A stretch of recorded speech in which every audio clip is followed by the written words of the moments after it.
Foi. Então tá. Boa noite aí para nós, mais uma vez. Vamos terminar aqui o assunto nosso de bens. Muito bem, a gente parou nessa classificação quanto à individualidade, não foi? Bens singulares, bens coletivos. E aí, dentro dessa concepção, o que seria bens singulares, ou também conhecido como os bens individuais?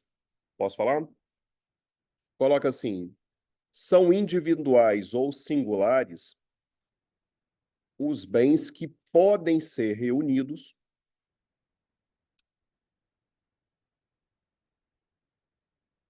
mas se individualizam de outros. Exemplo, um livro, um automóvel, um boi, um cavalo, um cachorro, Podem ser reunidos. mas se individualizam de outros.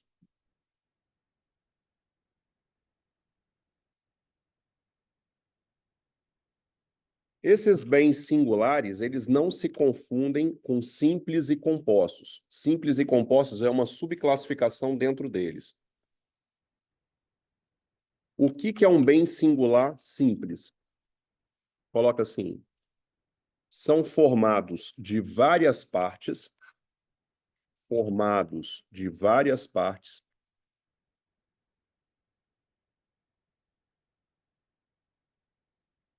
que são ligadas naturalmente e não pela atividade humana.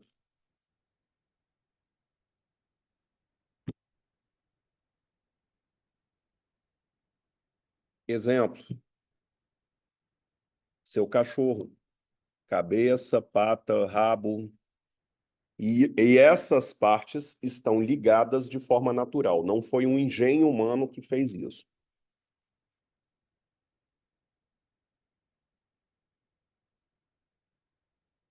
Bem singular composto.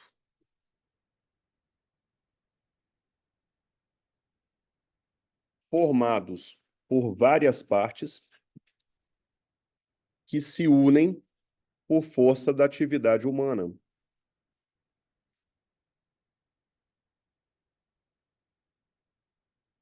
Exemplo, um carro, uma bicicleta, um aparelho de celular,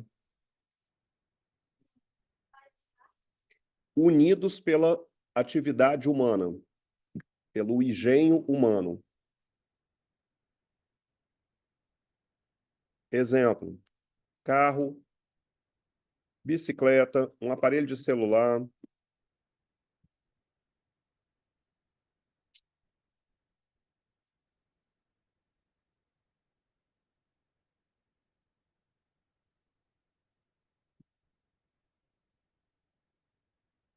E o que são bens coletivos ou universais?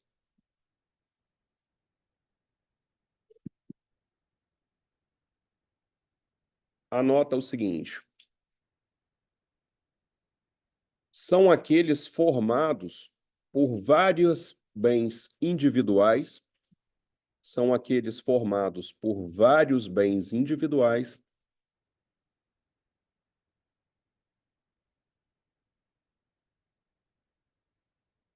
pela vontade humana ou por força da lei.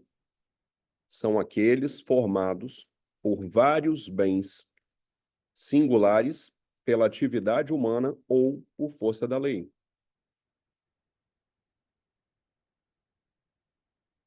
E aí esses bens aqui, eles se subclassificam nessa universalidade de fato e universalidade de direito.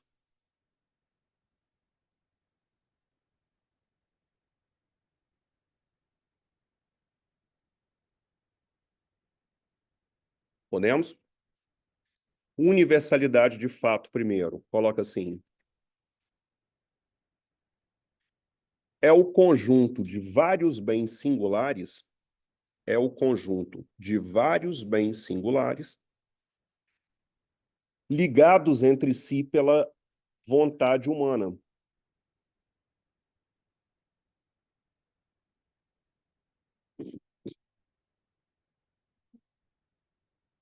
Repito, conjunto de vários bens singulares ligados entre si pela vontade humana.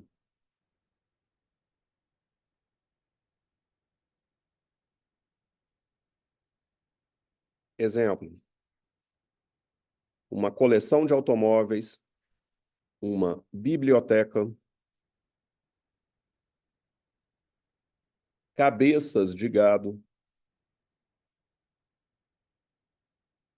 e tudo que você imagina que pode estar reunido de forma em conjunto, porque uma pessoa quer, isso é chamado de universalidade de fato. A pergunta que se coloca, e já foi questão de prova, até meio óbvia, essa universalidade de fato, cada um desses bens singulares pode ser fruto de uma relação jurídica independente, se a pessoa quiser? Então, suponhamos, você tem uma biblioteca, vários livros. Se você quiser vender ou doar um livro, você pode? Pode. Você tem lá, cria cavalos. Se você quiser vender um cavalo, você pode? Onde é que isso está no Código Civil? Artigo 90 do Código. Pam, pam, pam. Vamos pegar o 89, que fala dos singulares primeiro. São singulares os bens que, embora reunidos, se consideram de per si independente dos demais.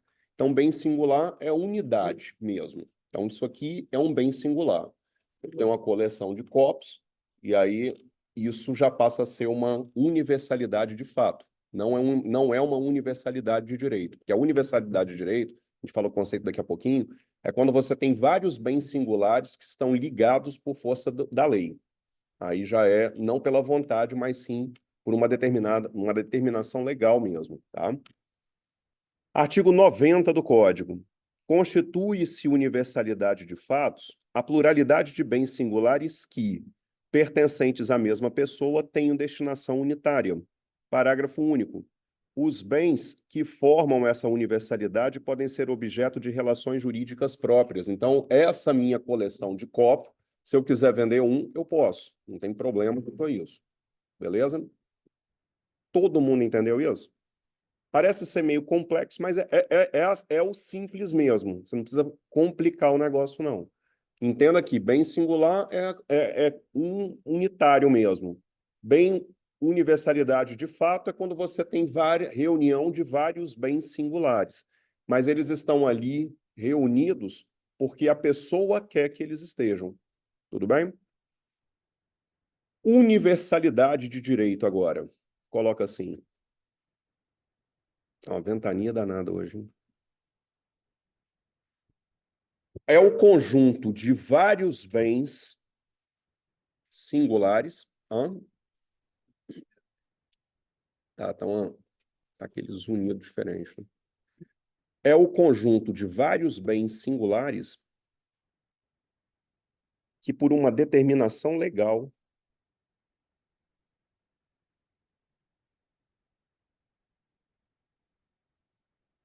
estão reunidos e produzindo certos efeitos.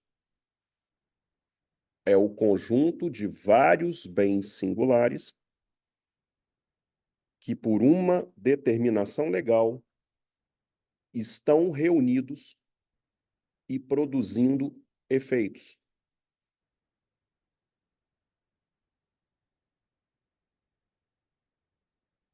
Exemplo, lembra quando a gente falou de pessoa jurídica, que a gente falava de massa falida, espólio?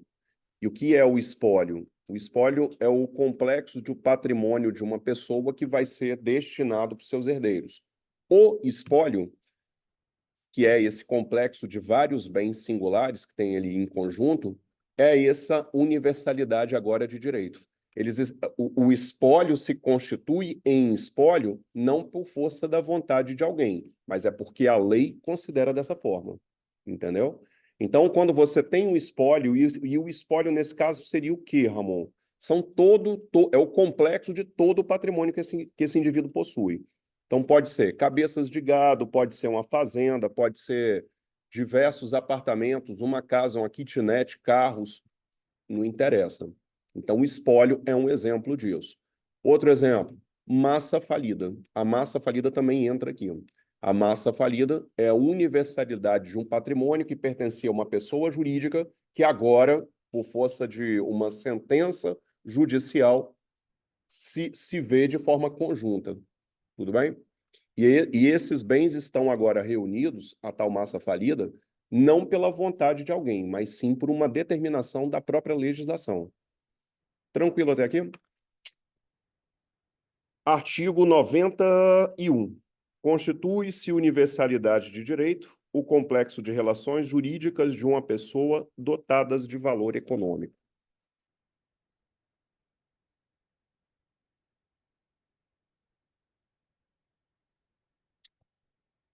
Faltam duas classificações para a gente poder acabar.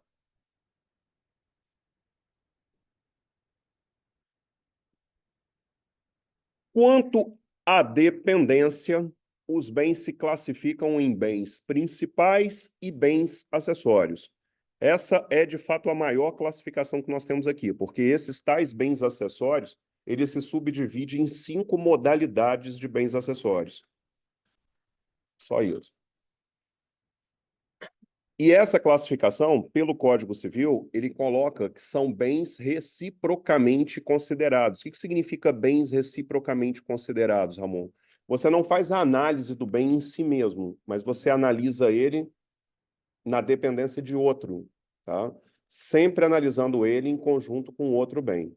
E aí, os bens... E aí, vamos para a classificação logo. O que são bens principais? Posso falar? Tô calmíssimo. A gente tá-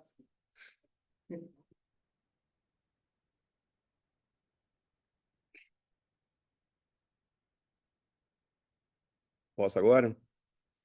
Bens principais, coloca assim, são aqueles que possuem uma existência autônoma, são aqueles que possuem uma existência autônoma e não depende de qualquer outro para ter utilidade.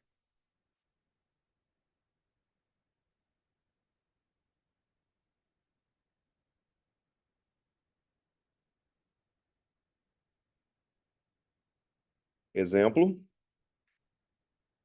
uma casa, um carro, isso é considerado um bem principal.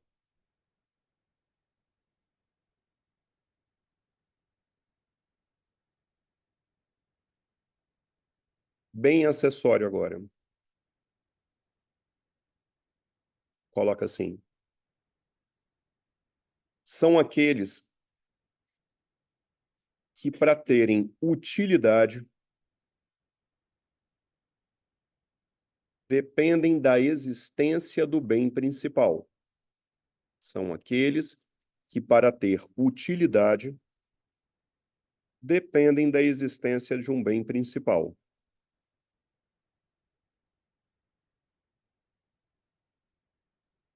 Exemplo, rodas do carro, volante, os bancos,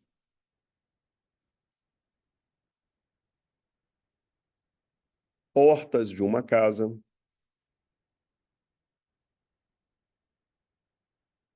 utensílios domésticos, etc.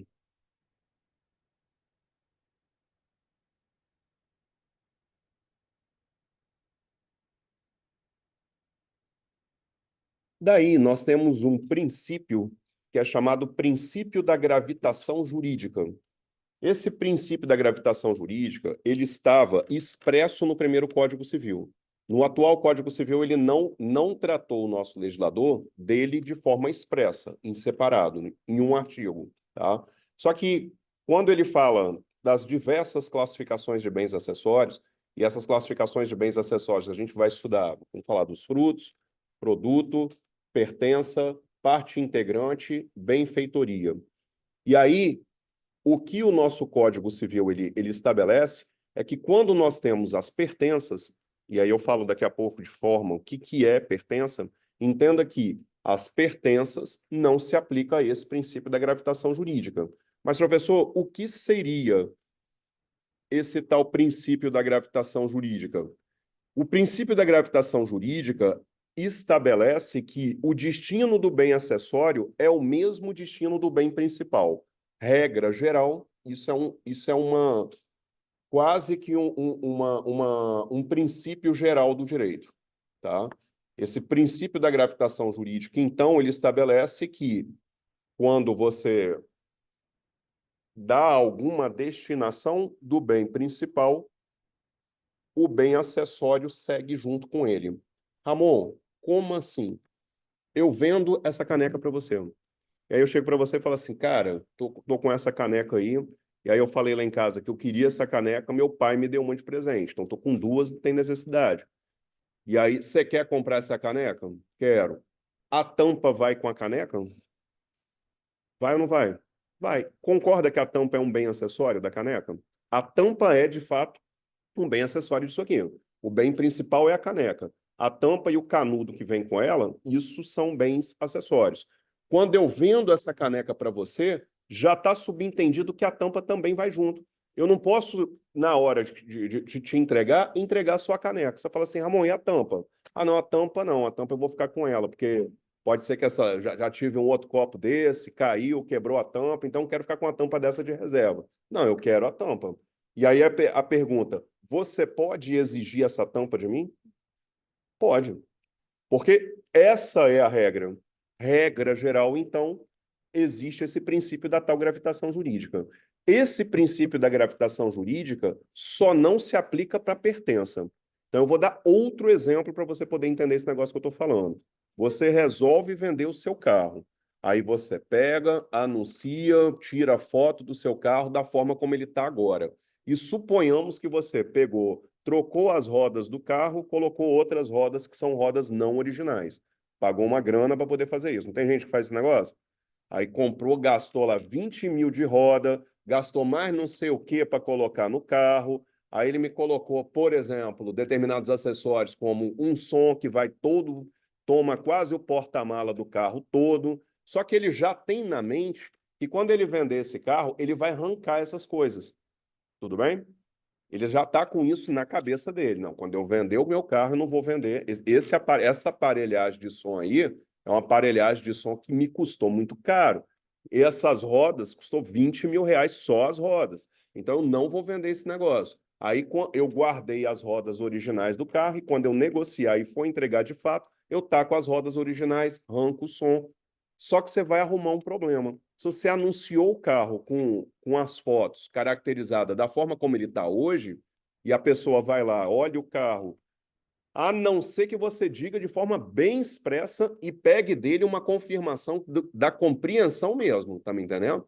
Porque se ele se fizer de besta depois, falar assim, não, mas eu não entendi que você ia arrancar essas rodas. Eu entendi que as rodas iriam junto com o carro. Sabe o que ele pode fazer? Exigir o raio das rodas. Aí ele paga o carro do anúncio do valor que ele cobrou, daí você vai entregar o carro para ele, ele fala assim, rapaz, e aquelas rodas bonitonas que estavam no carro? Ah, não, aquelas rodas são minhas. Eu já coloquei as rodas originais. Não, mas eu quero aquelas. E o cara pode exigir? Pode. Pode por quê? Porque existe essa regra de que, regra geral, existe essa gravitação jurídica dos bens acessórios.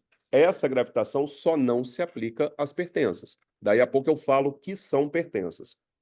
Até agora todo mundo entendeu? Oi. Você tem esse carro acessório, só paga pela Paciência. Você vai ter que colocar, caracterizar isso tudo lá no seguro. Porque existe modalidade de você pagar um pouco mais da tabela. Hã? Rapaz, eu tô gravando esse negócio. Gravando, porque eu vou mandar lá para Cariacica. Mas peraí, deixa eu ver se.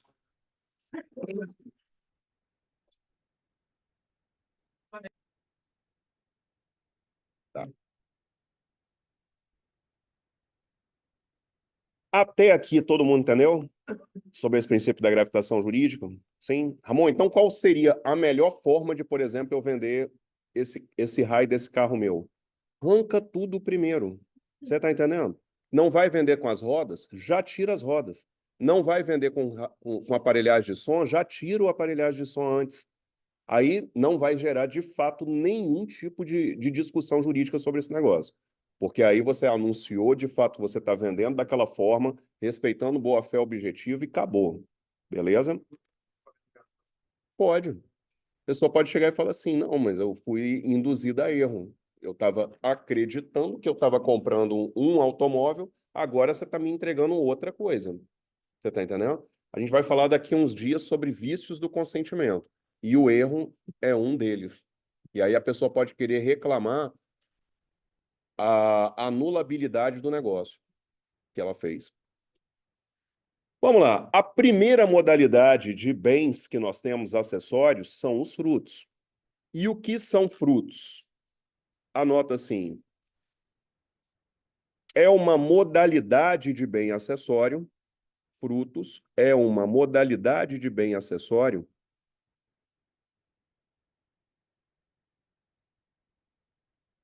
que, ao ser retirado do bem principal,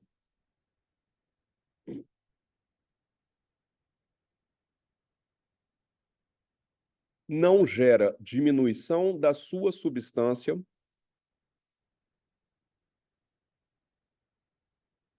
ou de sua quantidade.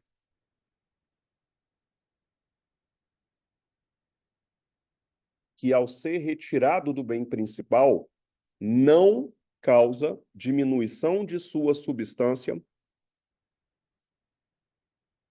ou de sua quantidade. Essa é a característica forte do fruto. O fruto, então, a ideia é: eu extraio ele do bem principal, eu não vejo diminuição do bem principal. O bem principal continua lá intacto, tá? Exemplo: frutos diversos das árvores. Quando você pega aí qualquer árvore, aí você pega, por exemplo, laranja, limão, jabuticaba, café. Vamos falar café, que é o nosso estado tem uma extração forte de café. Quando você tira o fruto do café da árvore de café lá, faz a colheita e etc., você vai ver que o pé continua lá. E esse pé ele vai continuar para o ano que vem gerando mais frutos. E esses não são só esses frutos. Por exemplo, crias de animais também são frutos. Você tem lá uma vaca prenha, a vaca deu o bezerro, ela pode ficar prenha de novo, e mais uma vez, e mais uma vez, e mais uma vez. E você não vai vendo a diminuição da substância nem da quantidade do bem principal. Mas a ideia é: eu retirei o bem acessório, diminuí o bem principal? Se a resposta é não, mesmo que seja uma única vez, aquilo ali é fruto, não é produto. Porque a característica forte do produto, que é antagônico do fruto, é que quando eu retiro ele do bem principal, eu vejo diminuição instantânea do bem principal. Tudo bem, pessoal? Esses frutos agora, eles têm uma divisão, uma classificação. E eles dividem em bens naturais, industriais e civis. Bens naturais. Uhum. Dentro de frutos. É uma tipo subclassificação de frutos.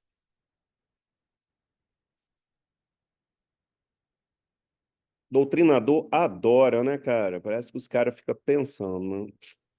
Vão classificar isso aqui, vão subclassificar mais uma vez.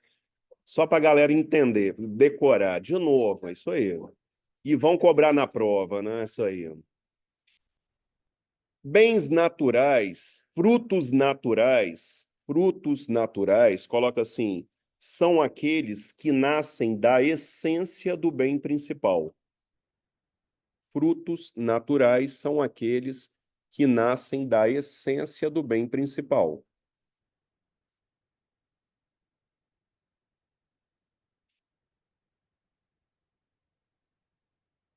Aproveita esses dois exemplos que você já anotou. Frutos de árvore, crias de animais.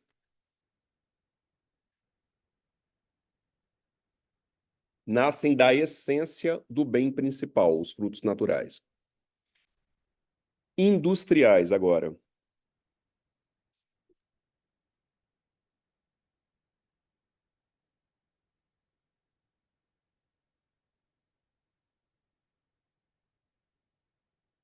São aqueles decorrentes da atividade humana.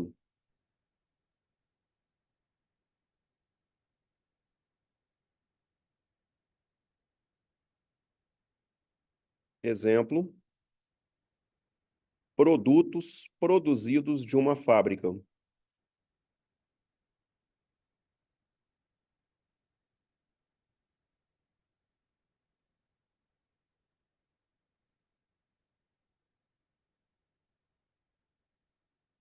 Frutos civis.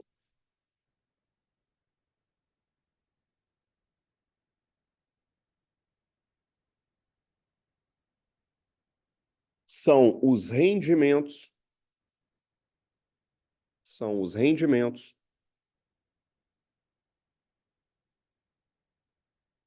provenientes do bem principal.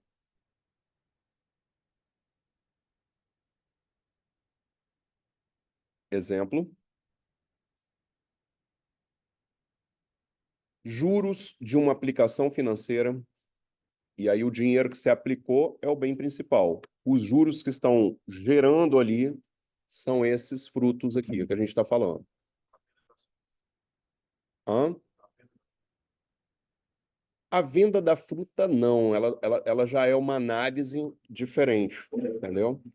Mas aluguéis de um apartamento que você colocou, esses são frutos civis.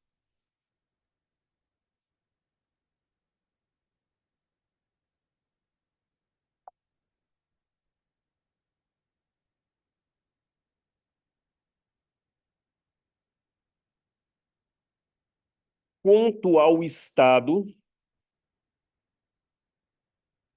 os frutos podem ser pendentes, percebidos, estantes, percipiendos ou consumidos. Está devendo fruta ainda. Sim.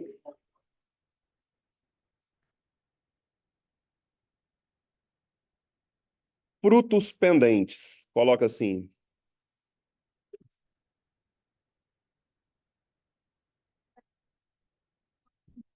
Tá gravado, gente. Isso aí, ó. Não precisa ficar preocupado. Frutos pendentes. Coloca lá. São aqueles que estão ligados ao bem principal. São aqueles que estão ligados ao bem principal. Pode. Há algum tempo já. Há algum tempo já.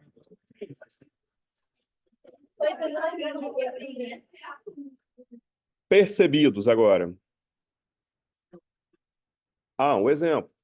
Você olha uma lavoura de café. O que você está vendo... Vocês já viram uma lavoura de café? Alguém já viu? Na roça? Não? Você tem um pé de café lá, ele fica até um pé mediano, assim, entendeu? E aí o café, quando você vê o frutinho dele lá, grudado no pé, aquilo ali é um fruto que você diga pendente. É isso aí. Aham. Mas se ele está pendente, ele está na árvore ainda. Isso aí. Percebido, coloca assim, são aqueles que já foram colhidos. Percebidos são aqueles que já foram colhidos.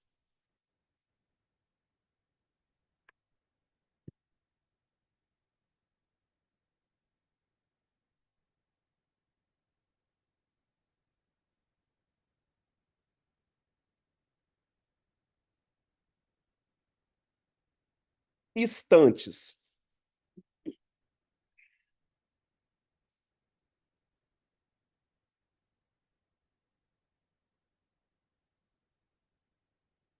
são aqueles que estão armazenados. Frutos estantes são aqueles que estão armazenados.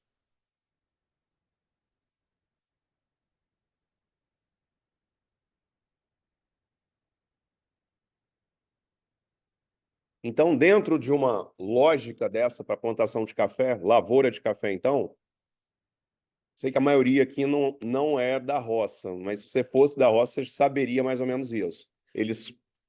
O fruto está lá no pé. Vai chegar um determinado momento que ele vai estar pronto para ser colhido e não pode passar muito desse tempo. Se você passar desse tempo, você perde ou perde parte dessa produção. Quando chega o tempo correto, o tempo certo, normalmente a pessoa que é o produtor rural lá, ele vai ter que arrumar uma galera para poder fazer a colheita disso, porque aí a gente ainda está muito nessa colheita ainda manual, de fato, tá? E aí você vai arrumar lá o pessoal para poder colher. Eles vão colhendo, vão colocando isso dentro de sacas de café.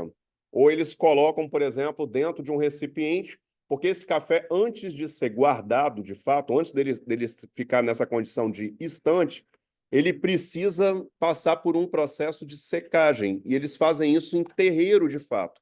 Obviamente que tem propriedades rurais que já tem tipo um negócio que já faz essa secagem de forma automatizada, já. Uhum. Mas a maior parte das pessoas que não tem esse tipo de equipamento, ele seca como, Ramon? No terreiro mesmo.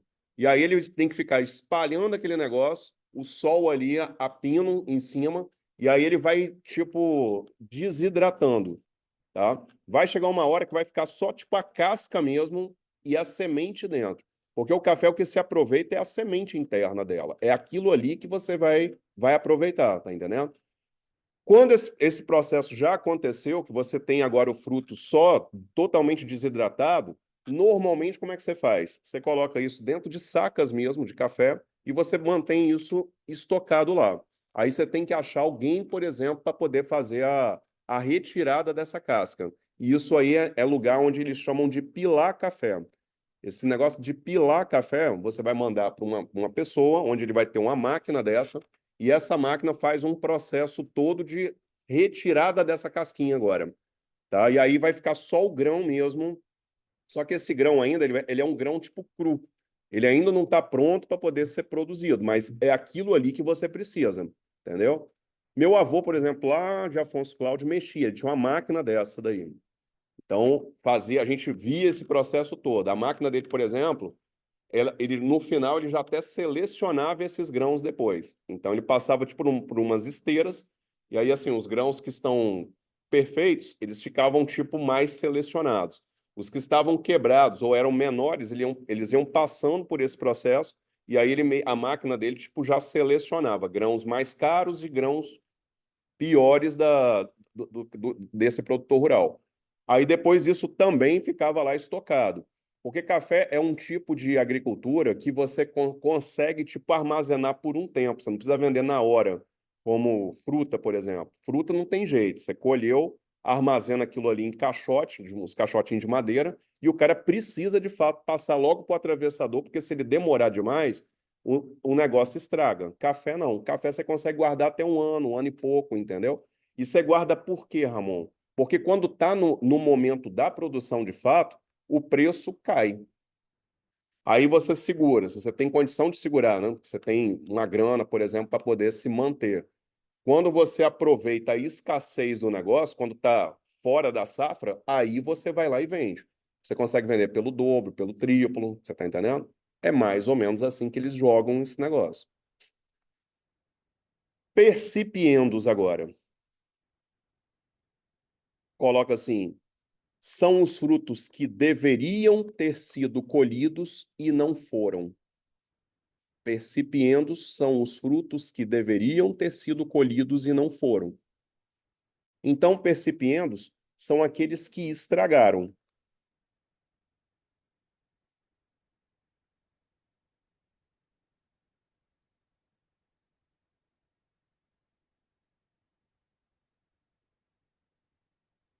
Aham.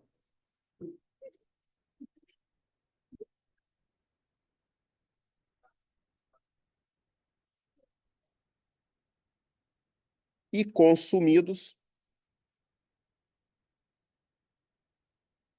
são aqueles que não existem mais.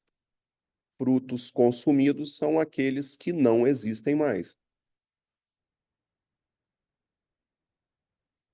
Oi.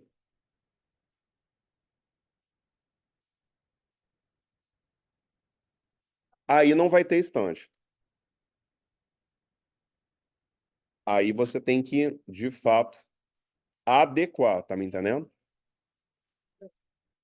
Você pode ter, para cria de animal, ele pendente, então tá lá sendo gerado. Percebido quando ele já saiu, estante não vai tendo, tá? Quando ele está esperando para ser abatido, ele não é estante? Não. Porque estante, entenda, está armazenado. Dentro dessa concepção, frutos estantes são aqueles que estão armazenados.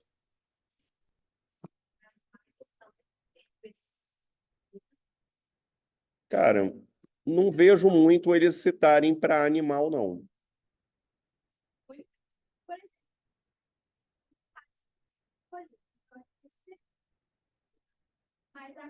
Tá lá no pé, tá pendente. Foi colhido, percebido. O fruto é percebido. O fruto, o fruto inteiro foi percebido, assim como o fruto do café também, porque o que te interessa no café não é a casca dele, é o grão.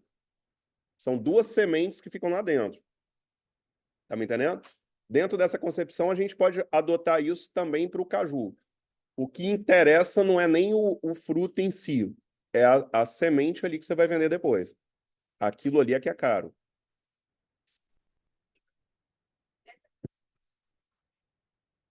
Dentro dessas todas, só para fruto mesmo, mas aí é o que ela falou. Amor, dá para aplicar isso, então, para crias de animais? Dá, dentro do que você pode aplicar. Dá para colocar ele pendente quando ainda está sendo gerado, percebido já nasceu, estante não vai ter. Tá me entendendo?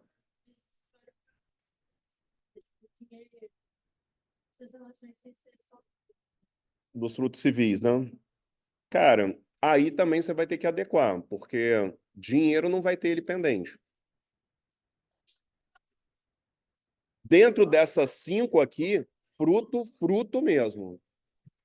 Isso aí. Não é pendente, não. Oi? O aluguel atrasado não é pendente, não. Pendente é porque o fruto está ligado no bem principal. Aí a gente não tem uma ideia que ele está. Entendeu? O aluguel do imóvel está ligado ao imóvel, ele não é pendente? Tem que ser físico, no caso, né? Entendi. Não é imaterial. Tá. Entendi. Não. Físico mesmo.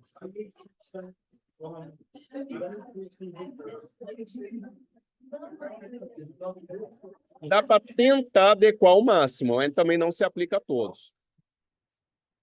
Pessoal, não podemos perder tempo. Produto agora. Vencemos fruto, tá? Vencemos fruto. Agora passamos para o segundo. Dos 5, estamos no segundo. Produto, coloca assim.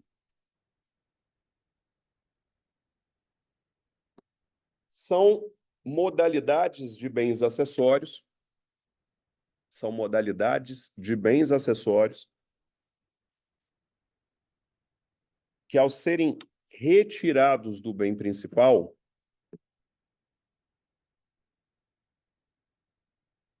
causam diminuição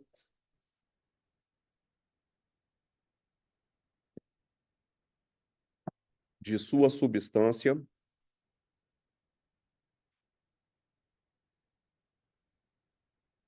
ou quantidade.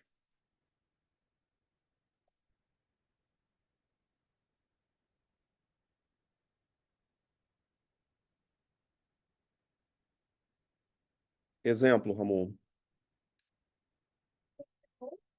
Quantidade.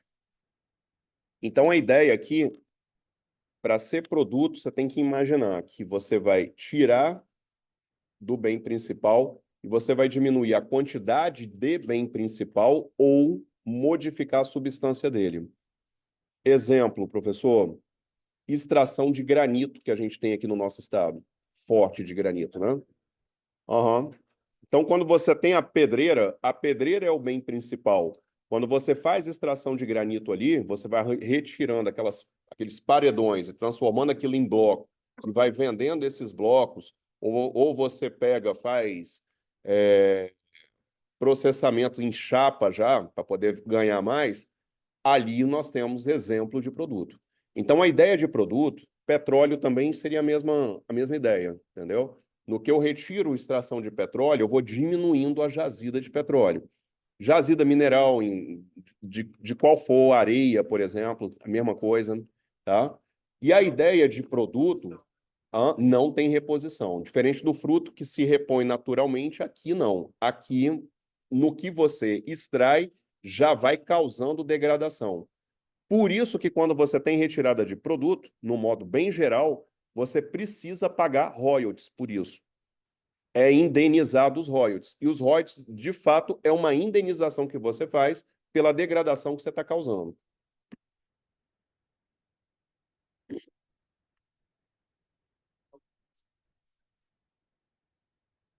Nosso estado recebeu muitos royalties, né? Porque o nosso estado ele consegue fazer a extração de petróleo em alto mar. Cara, na verdade, o que que a União fez? Na época, o governador precisava pagar umas. Ele estava devendo, o Estado do Espírito Santo estava devendo muito dinheiro por falhas de administrações passadas. Aí entrou um governador, à época chamado Paulo Artung, o vice-governador, na época, eu lembro disso, Lelo Coimbra, ele fez a sacada de adiantar esses royalties para receber da Petrobras. Então, a Petrobras, tipo, bancou os royalties dando um desconto. O Estado do Espírito Santo queria receber, por exemplo, uma quantidade X de dinheiro, deu um desconto para receber à vista, na hora, entendeu?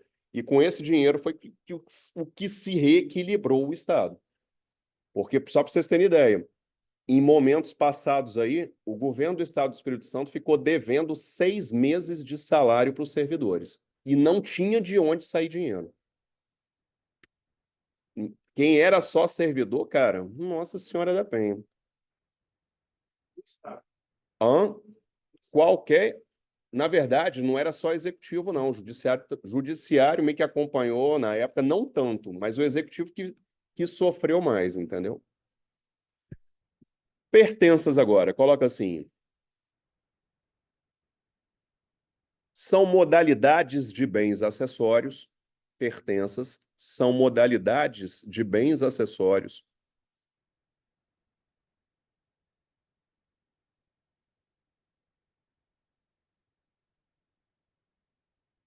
que, não se constituindo partes integrantes,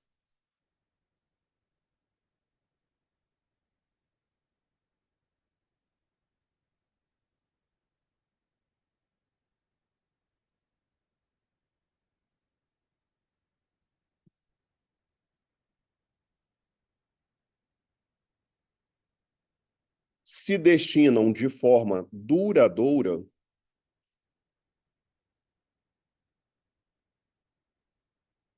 para o uso, vírgula,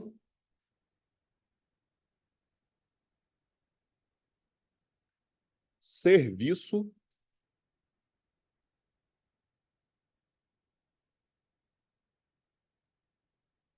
ou aformoseamento. Ramon, que palavra é essa? Aformoseamento. Embelezamento.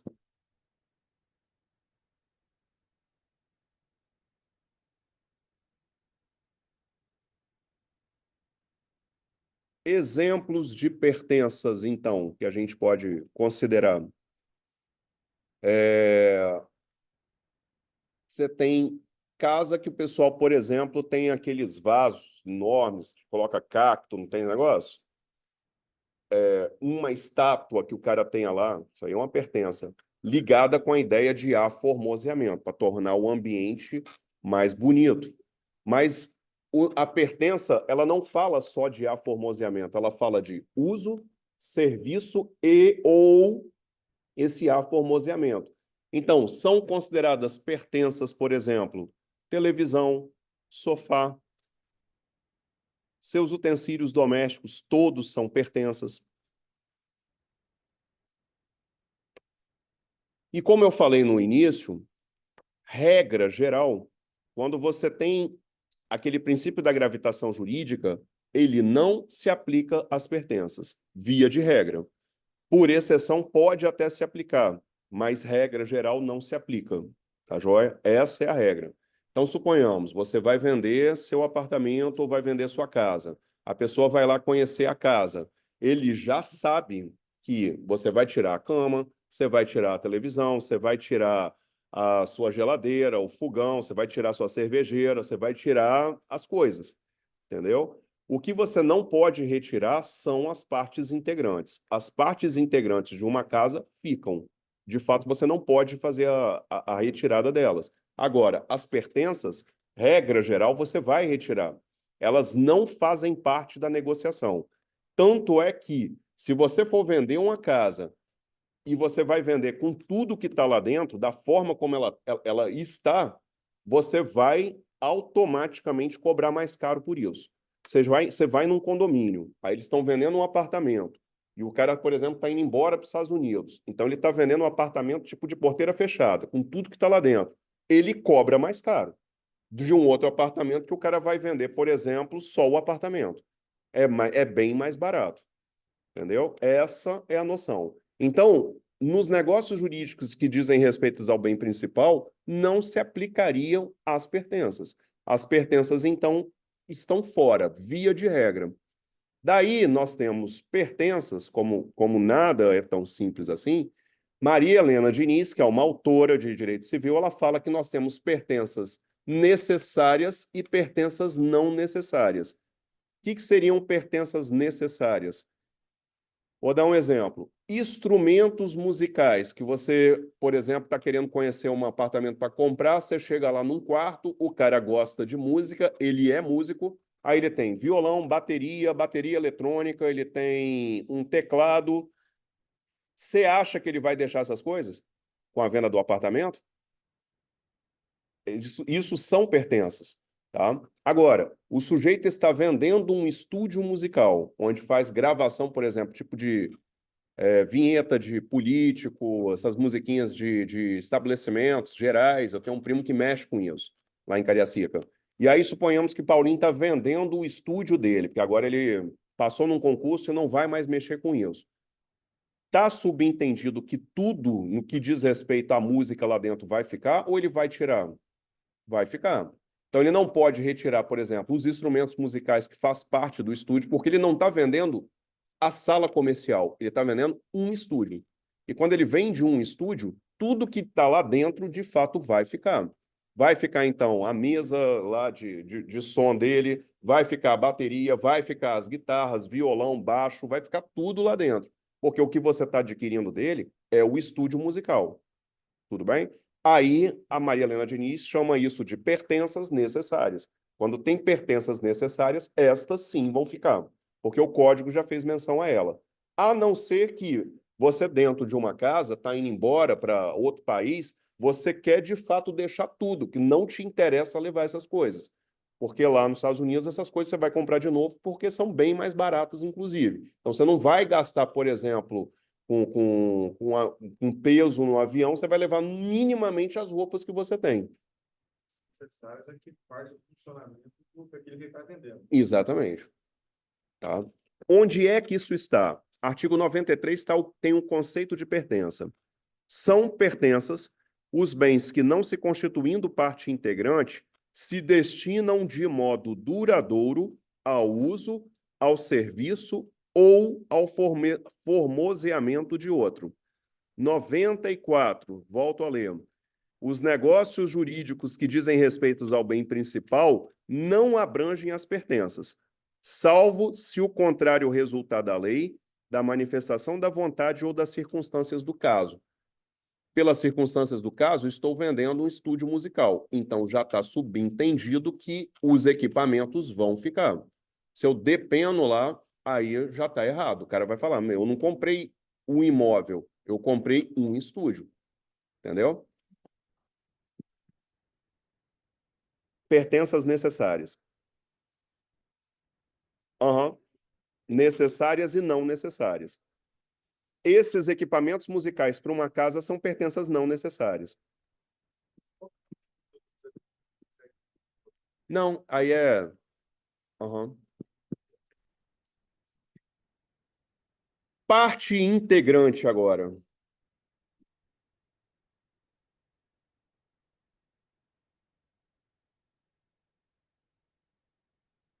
Aqui tem as pertenças.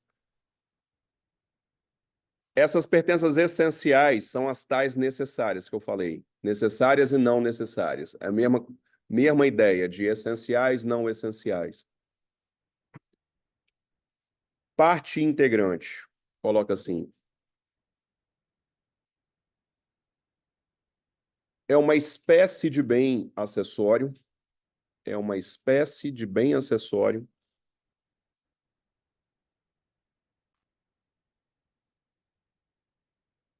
que, para ter utilidade,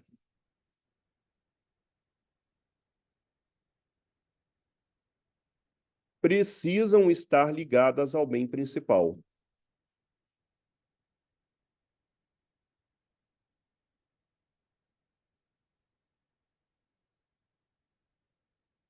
Exemplo: tomadas de uma casa,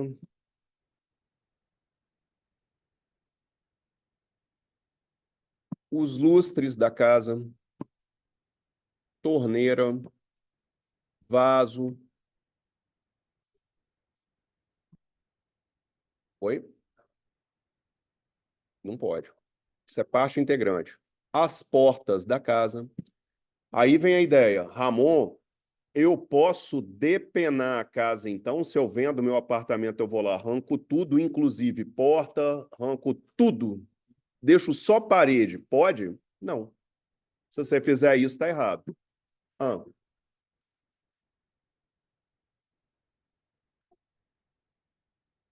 Pensa numa casa sem lustre nenhum.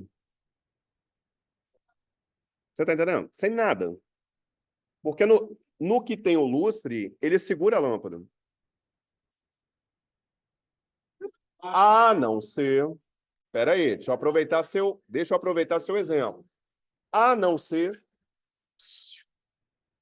que você tenha um lustre de extremo valor. Isso já foi uma questão de prova.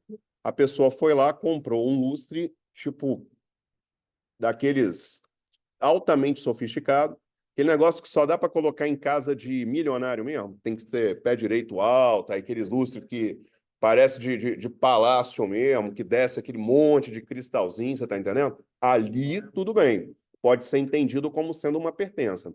Porque só um lustre desse já custa tipo uns 120 mil reais, só o lustre. Então, quando você vendeu, meio que já está entendido que aquele lustre ali você vai arrancar. Mas você vai ter que botar outro no lugar lá. Porque você não pode deixar um buraco lá. Entendeu? Agora, você não pode depenar a casa inteira. Porque as partes integrantes, de fato, a pessoa que está comprando, ele tem direito de reclamar de você. Negócio, o cara tirou a foto, o seu apartamento tá lá com lustre. Ele precisa caracterizar que esse lustre não vai. Ou era melhor ele retirar isso antes. Entendeu? Cara, esses armários, eles entendem o seguinte: se você conseguir tirar sem causar nenhum tipo de prejuízo para o bem principal, tá tudo bem. No que você tira, se der algum tipo de avaria, ele pode ser entendido como sendo parte integrante. Entendeu? Então, por exemplo, quando você compra apartamentos hoje em dia, várias construtoras te entregam sem tomada, fica o buraquinho mesmo ali só com fio para você poder contratar alguém. Primeiro, você vai gastar aí pelo menos para colocar o apartamento para morar, só para morar, você vai gastar no mínimo uns 4 mil, uns 5 mil reais. No barato. No barato mesmo. Porque quando você pega uma casa tipo padrão, meio 3 quartos, 110 metros quadrados, conta quantas tomadas tem. Aí você quer comprar aquela mais bonitinha, que tem tipo, que eles chamam de espelho, né? Aquela tampinha. O pessoal já é todo macumunado. A indústria vende aquilo ali como peça separada. Você compra a tomada e compra o raio do espelho. Ah, o espelho é separado. É, o espelho é separado. Quanto custa um espelho? R$ 30. E a tomada? A tomada é mais 50. Aí você vai contar quantas que tem lá na sua casa, tem 30 para você comprar. Você fala, pelo amor de Deus, não dá para morar agora. Vou ter que dar uma barrigada nisso aí para a gente capitalizar um pouco para poder minimamente. Você está entendendo? Eles vendem tudo.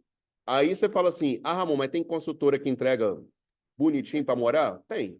Você vai ver que o imóvel deles é mais caro.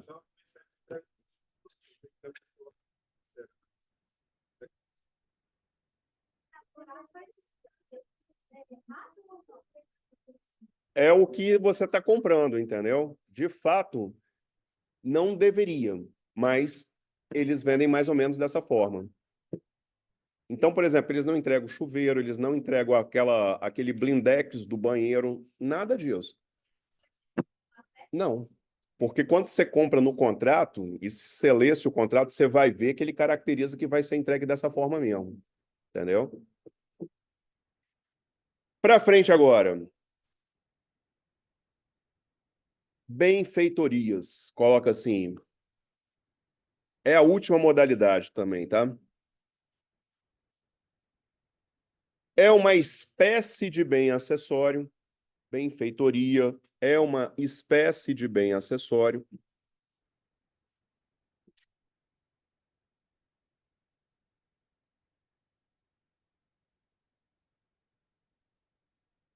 que são introduzidas ao bem principal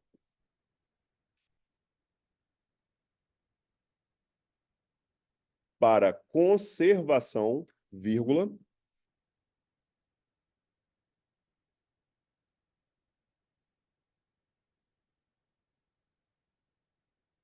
melhoria da sua utilidade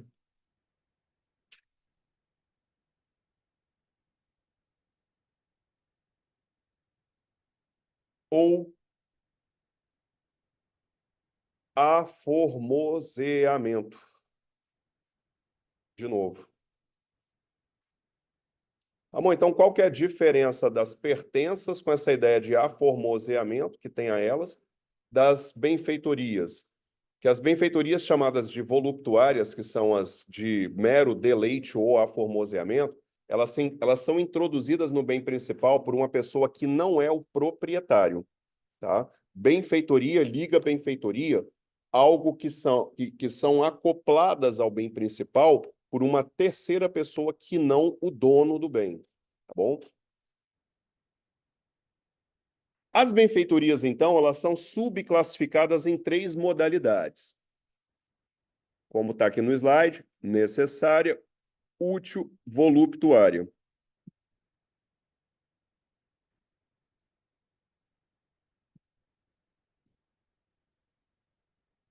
Benfeitoria necessária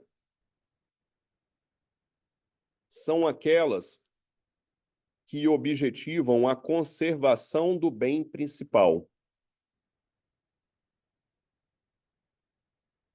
A conservação do bem principal, para que ele não deteriore.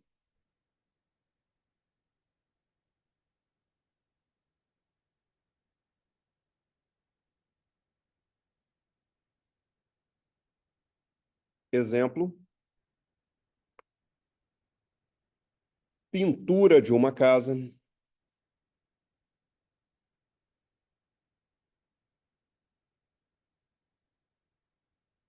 troca da instalação elétrica,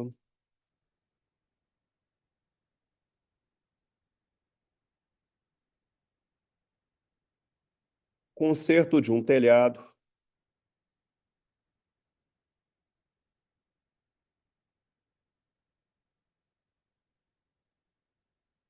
de um vazamento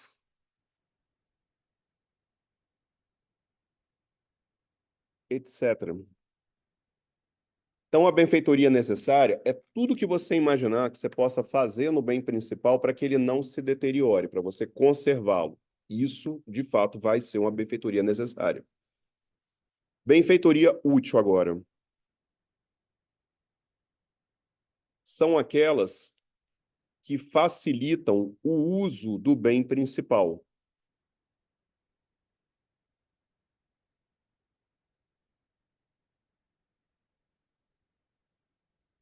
Exemplo: portão eletrônico,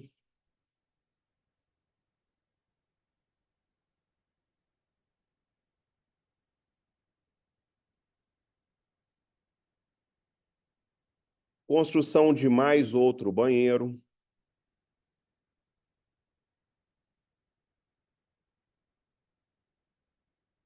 construção de uma rampa,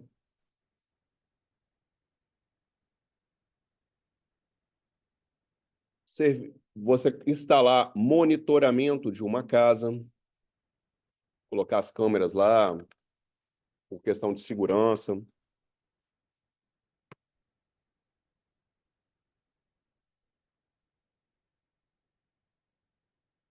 Voluptuária agora.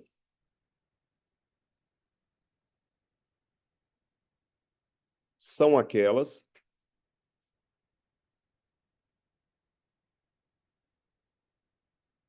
de mero deleite ou aformoseamento. São aquelas de mero deleite ou aformoseamento. Exemplo: construção de uma piscina,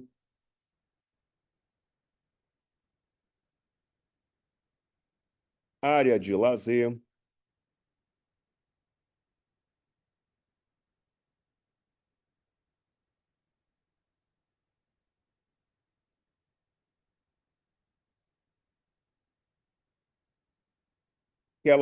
tipo aquelas pinturas de parede que a pessoa contrata alguém para fazer aquele negócio todo diferente. Tem? Isso aí também entraria aí. Tudo que você imagina que você vai fazer, por exemplo, no bem principal, que não é para utilidade, mas é para aquilo ali é para poder de fato melhorar no que diz respeito o embelezamento do bem principal, ou quando ele fala de mero deleite, seria situações onde envolve tipo a você uma utilidade só para poder tipo lazer ou coisas dessa natureza.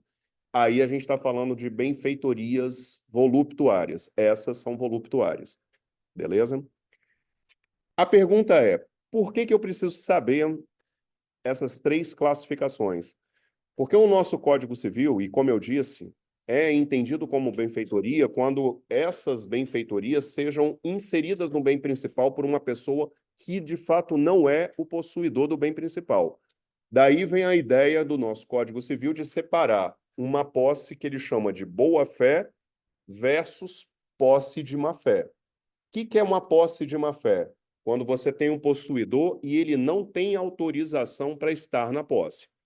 Sempre que você imaginar que a pessoa não tem autorização do proprietário para estar naquela posse, ou ele estava numa posse de boa-fé e agora a pessoa solicitou que ele saia e ele mesmo assim banca e continua, ele já estaria também numa posse de má-fé, beleza?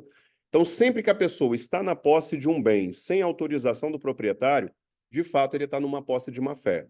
E a posse de boa-fé é quando você tem a posse autorizada do dono. Então, aí você está numa posse de boa-fé. E aí, o que o Código Civil separou? Eles dizem o seguinte, que se você está numa posse de boa-fé, você sempre vai ser indenizado das benfeitorias necessárias e as benfeitorias úteis que sejam feitas, tá? Inclusive tendo o direito de retenção do bem. O que é direito de retenção? Você chegar e falar que você não vai sair até ser indenizado dessas benfeitorias. Entendeu? Você vai sair só depois que te indenizarem. Em relação às benfeitorias voluptuárias, o código diz assim: desde que você possa você pode levantá-las desde que isso não prejudique o bem principal. Então, se você construir uma piscina, não vai ter jeito, não vai perder. Você construir uma churrasqueira, também não tem jeito, não tem como você arrancar aquilo ali sem causar dano para o bem principal.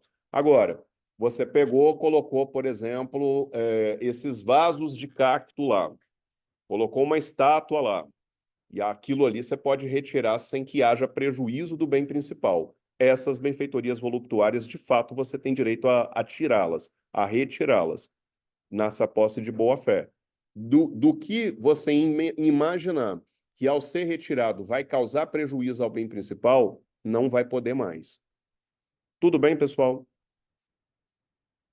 Não. Das necessárias e úteis, sim. Das voluptuárias, não. Você só pode o código diz que você só pode levantá-las, desde que não cause prejuízo ao bem principal. Se a pessoa, então, por exemplo, se ela não sabia, a pessoa ficou indignada e quer desfazer a piscina. Não pode. Se fizer isso, então, por exemplo, o cara ficou puto, aí quer quebrar a piscina toda. Se quebrar, vai ter que indenizar o dono ainda. Oi.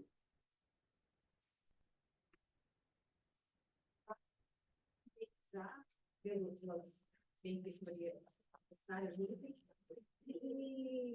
aí a pessoa fala, não vou sair, não, você não vai precisar. E aí tem algum BO, tipo, a apropriação dessa.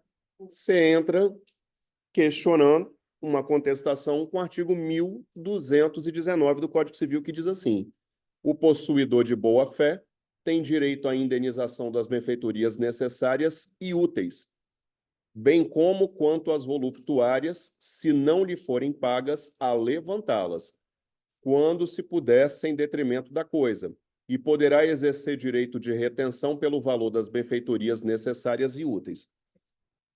1219. Então, isso na posse de boa-fé, de fato, tá entendendo?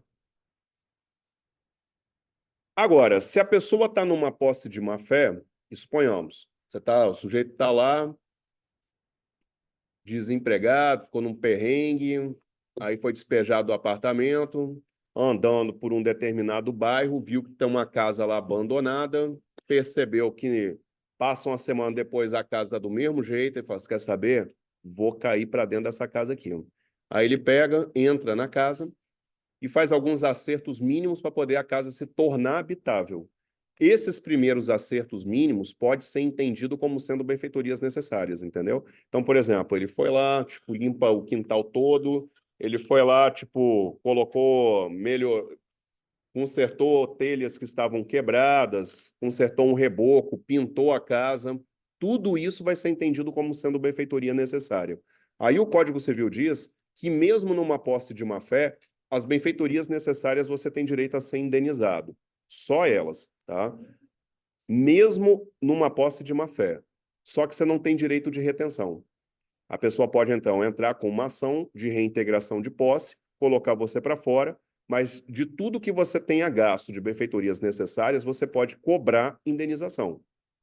Ramon, e as benfeitorias úteis e voluptuárias? Essas você perdeu. 1220 é o próximo artigo. O possuidor de má-fé serão ressarcidas somente as benfeitorias necessárias.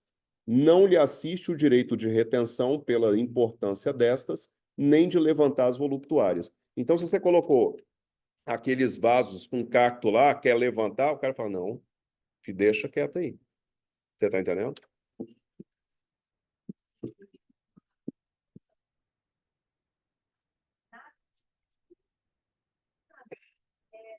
Ela ficou por anos naquele estabelecimento inicial, né? Uma loja, e ela fez mezanino, deixou uma loja assim, impecável.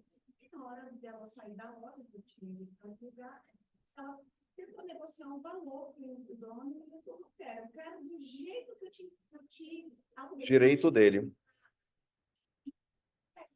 Ela arrancando o mezanino, quebrando tudo, ela também estava falando vídeo revoltada. Só que ela vai ter que deixar do jeito que estava lá. Isso aí, só o quadrado, né? Uhum. Deve ter Tinha postado negociado foto isso antes antes. e depois, ela realmente tinha feito muita coisa na loja. Pois é. Deve ter negociado antes de fazer, de perdoar 2, 3 meses de aluguel, vou fazer isso aqui. Não acontece. Até aqui ficou tudo certo? Vamos parar a nossa gravação agora que vamos para a última matéria